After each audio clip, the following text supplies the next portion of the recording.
맑고 향기롭게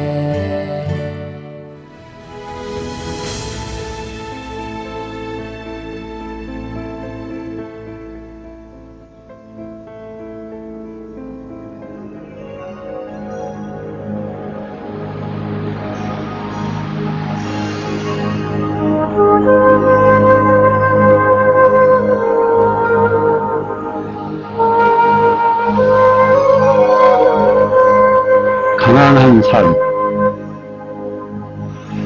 신앙생활은 끝없는 복습이다. 신앙생활에는 예습이 없다. 하루하루 정진하고 익히는 복습이다. 영적인 체험은 복습의 과정을 통해서 얻어진다. 종교적인 체험이란 하루하루 비슷하게 되풀이되는 복습의 과정을 통해서 얻어진다. 복습은 단순한 반복이 아니라 새로운 시작이다. 어제의 정진은 어제로서 끝나고 오늘은 오늘대로 새로운 시작이다. 우리가 사는 이 세상을 사바세계라고 한다. 사바세계가 무슨 뜻인가? 참고 견뎌나가는 세상이란 뜻이다. 참고 견디면서 살아가는 세상이기 때문에 거기에 삶의 묘미가 있다. 모든 것이 우리 뜻대로 된다면 좋을 것 같지만 그렇게 되면 삶의 묘미는 사라진다. 보왕산면은 말하고 있다. 몸에 병이 없기를 바라지 말라. 몸에 병이 없으면 탐욕이 생기기 쉽다. 그래서 성인이 말씀하시기를 병으로서 양약을 삼으라 하셨느니라. 병을 앓을 때 신음만 하지 말고 그 병의 의미를 터득하라는 말이다. 몸이 건강했을 때 생각해보지 못했던 일들을 병을 앓을 때 생각해보라는 것이다. 내가 하루하루를 어떻게 살아왔는가? 내게 주어진 인생을 어떻게 살아왔는가? 나는 얼마나 충만하게 살아왔는가? 스스로 자기 성찰을 할 수 있는 계기로 삼으라는 것이다. 오늘날 우리는 얼마나 허약한가? 옛날 농사를 지으며 흙을 딛고 살던 시절에는 흙으로부터 많은 기운을 받아들일 수 있었다. 흙의 교훈을 몸소 익힐 수가 있었다. 그래서 그렇게 허약하지 않았다. 그러나 오늘날 우리는 가진 것도 많고 아는 것도 많으며 여러 가지 편리한 시설 속에 살고 있는데 체력과 의지력은 자꾸 떨어진다. 그것은 흙으로부터 멀어지기 때문이다. 대지로부터 멀어지기 때문에 허약해지는 것이다. 이 세상을 고해라고 하지 않는가? 고통의 바다라고. 사바세계가 바로 그 뜻이다. 우리가 이 고해의 세상 사바세계를 살아가면서 모든 일이 순조롭게 풀리기만을 바랄 수는 없다. 어려운 일이 생기게 마련이다. 어떤 집안을 놓고 보더라도 밝은 면도 있고 어두운 면도 있다. 삶에 곤란이 없으면 자만심이 넘치게 된다. 잘난 체하고 남의 어려운 사정을 모르게 되고 마음이 사치해진다. 그래서 보왕산매로는 세상살이에 곤란 없기를 바라지 말라고 일깨우고 있다. 또한 근심과 곤란으로서 세상을 살아가라고 말한다. 자신의 근심과 걱정을 밖에서 오는 귀찮은 것으로 생각하지 말아야 한다. 그것을 삶의 과정으로 숙제로 생각해야 한다. 자신에게 어떤 걱정과 근심거리가 있다면 회피해서는 안 되고 그걸 딛고 일어서야 한다. 어떤 의미가 있는가? 왜 이런 불행이 닥치는가? 이것을 안으로 살피고 딛고 일어서야 한다. 사람은 누구든지 이 세상에 나올 때 남이 넘겨다 볼 수 없는 짐을 지고 있다. 그것이 그 인생이다. 따라서 세상살이에 어려움이 있다고 회피해서는 안 된다. 그 어려움을 통해서 그걸 딛고 일어서라는 우주의 소식으로 받아들여야 한다. 성인이 말씀하기를 장애 속에서 해탈을 얻으라고 했다. 장애가 없는 건 어디에도 없다. 한평생 세상을 살다 보면 무수한 장애물이 있다. 우리가 오늘에 이르기까지 얼마나 많은 장애물을 해치고 왔는가. 그러므로 인생이란 일종의 장애물 경주이다. 아직 끝나지 않은 그러한 경주이다. 해탈이란 무엇인가? 그런 장애물을 넘어서 안으로나 밖으로나 자유로워진 상태, 안팎으로 홀가분해진 상태, 이것을 해탈이라 부른다. 그러니 장애라는 것은 해탈에 이르는 디딤돌이요 그 발판이다. 그와 같은 장애가 없으면 해탈도 있을 수 없다. 또 성인은 말씀하기를 작은 이익으로서 부자가 되라고 하셨다. 작은 것으로 만족할 줄 알아야 한다는 뜻이다. 행복의 비결은 결코 크고 많은 데 있지 않다. 오늘날 우리 현실은 어떠한가? 모두가 입만 열면 경제 타령만 하고 있다. 그러나 인간의 삶은 경제만이 전부가 아니다. 우리는 지금 너무 그런 일에만 치우쳐 있다. 오늘날 경제가 어려운 것은 일찍이 우리가 큰 그릇을 만들어 놓지 않고 욕심껏 담기만 하려고 한 결과이다. 이 불황은 우리들 마음이 그만큼 빈약하다는 증거이다. 그릇을 키우려면 눈앞의 이익에 매달리지 말고 마음을 닦아야 한다. 개체를 넘어서 전체를 생각해야 한다. 소욕지족, 적은 것으로서 만족할 줄 알아야 한다. 그래야 넉넉해진다. 사람에게는 저마다 자기 나름대로의 꽃이 있다. 각자 그 꽃씨를 지니고 있다. 그러나 옛 성인이 말했듯이 역경을 이겨내지 못하면 그 꽃을 피워낼 수 없다. 하나의 씨앗이 움트기 위해서는 흙 속에 묻혀서 참고 견디어내는 그와 같은 인내가 필요하다.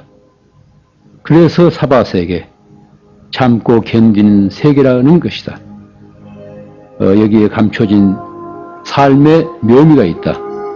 우리가 살아가는 이 세상이 사바세계라는 사실을 다시 한번 기억하기 바란다.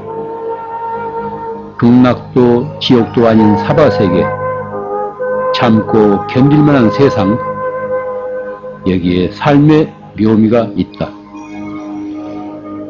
어떤 어려움에 부딪혔을 때 그것을 전부로 생각해서는 안 된다. 막다른 길이라고 낙담해서는 안 된다.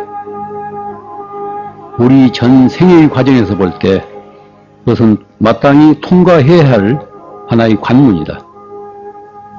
한 생애를 두고 그런 관문이 한두 개 있는 것이 아니다. 몇 고비가 있다.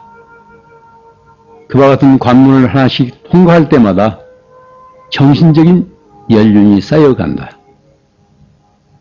육체적인 나이만 먹는 것이 아니라 그런 어려운 관문을 거칠 때마다 정신적인 나이가 쌓여가는 것이다.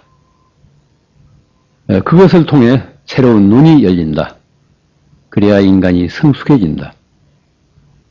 눈앞 일만 가지고 너무 이해관계를 따져서는 안 된다. 전생의 과정을 통해서 객관적으로 살필 수 있어야 한다. 우리가 고뇌에서 벗어나려면 여러 가지 방법이 있겠지만 우선 만족할 줄 알아야 한다. 작은 것을 가지고도 만족할 줄 알아야 한다. 인간의 행복은 큰 데 있지 않다. 지극히 사소하고 일상적인 조그마한 데 있다. 아침 햇살에 빛나는 자작나무의 잎에도 행복은 깃들어 있고 벼랑 위에 피어있는 한 무더기 진달래꽃을 통해서도 하루에 일용할 정신적인 양식을 얻을 수 있다. 지극히 사소하고 일상적인 것 속에 행복의 씨앗이 깃들어 있다. 빈 마음으로 그걸 느낄 수 있어야 한다. 하나가 필요할 때 하나로서 만족해야지 둘을 가지려고 해서는 안 된다. 그러면 그 하나마저도 잃게 된다. 그건 허욕이다. 그러니 하나로서 만족할 수 있어야 한다. 행복은 그 하나 속에 있다.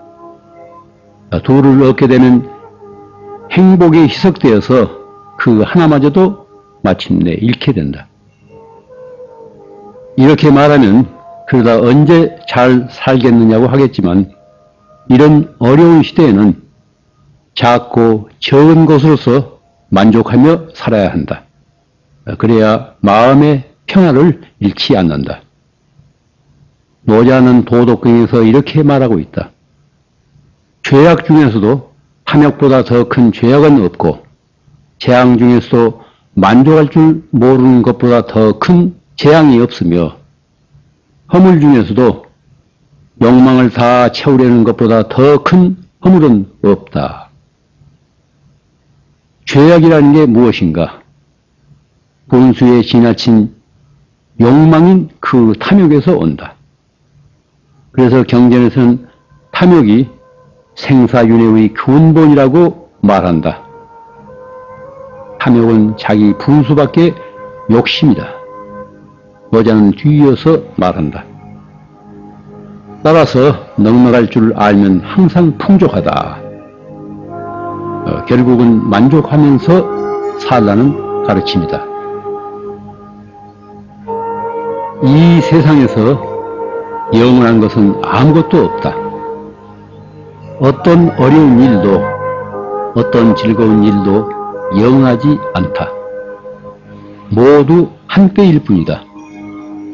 한 생애를 통해서 어려움만 지속된다면 누가 그것을 감내하겠는가? 다 도중에 하차하고 말 것이다. 모든 것이 한때이다. 좋은 일도 늘 지속되지는 않는다. 좋은 일만 있다면 사람이 오만해진다. 어려운 때일수록 낙천적인 인생관을 가지라. 덜 가지고도 더 많이 존재할 수 있어야 한다. 이전에는 무심히 지나치던 인간관계도 더욱 살뜰히 챙겨야 한다. 검소하고 작은 것으로서 기쁨을 느끼라. 우리 인생에서 참으로 소중한 것은 어떤 사회적인 지위나 신분, 소유물이 아니다. 우리들 자신이 누구인가를 아는 일이다. 나는 누구인가 스스로 물어보라. 이런 어려운 시기를 당했을 때 도대체 나는 누구지? 나는 누구인가? 하고 스스로 물어야 한다. 우리가 지니고 있는 직위나 본이나 재능이 중요한 것이 아니다. 그것으로서 우리가 어떤 일을 하며 어떻게 살고 있는가에 따라서 삶의 가치가 결정된다. 만족할 줄 모르고 마음이 불안하다면 그것은 우리가 살고 있는 세상과 조화를 이루지 못하기 때문이다. 우리는 우리 주위에 있는 모든 것의 한 부분이다. 저마다 독립된 개체가 아니라 전체의 한 부분이다. 우리들 한 사람 한 사람이 세상의 한 부분이다. 세상이란 말과 사회란 말은 추상적인 용어이다. 구체적으로 살고 있는 개개인이 구체적인 사회이고 현실이다. 우리 눈에 보이든 보이지 않든 혈연이든 혈연이 아니든 관계 속에서 서로 얽히고 설켜서 이루어진다. 그것이 우리 존재이다. 따라서 한 마음이 청정하면 온 법계가 청정해진다는 교훈이 있다. 한 송이 꽃이 피어나면 수천 수만 송이의 꽃이 잇따라 피어난다는 가르침이다. 이것을 추상적이라고 생각하지 말라. 한 집안에서 어머니나 아버지 혹은 자식 한 사람의 마음이 지극히 평온하면 메아리가 되어 모든 식구가 다 평온해진다. 그러나 가정의 중심인 어머니의 마음이 불안하다고 해보라. 그 마음은 그대로 아버지한테 전달되고 또 자식들에게도 옮겨진다. 왜냐하면 우리는 서로 연결되어 있기 때문이다. 한 뿌리에서 나누어진 가지들이기 때문이다. 어느 한쪽 가지에 이상이 생기면 나무 전체에 이상이 생기게 마련이다.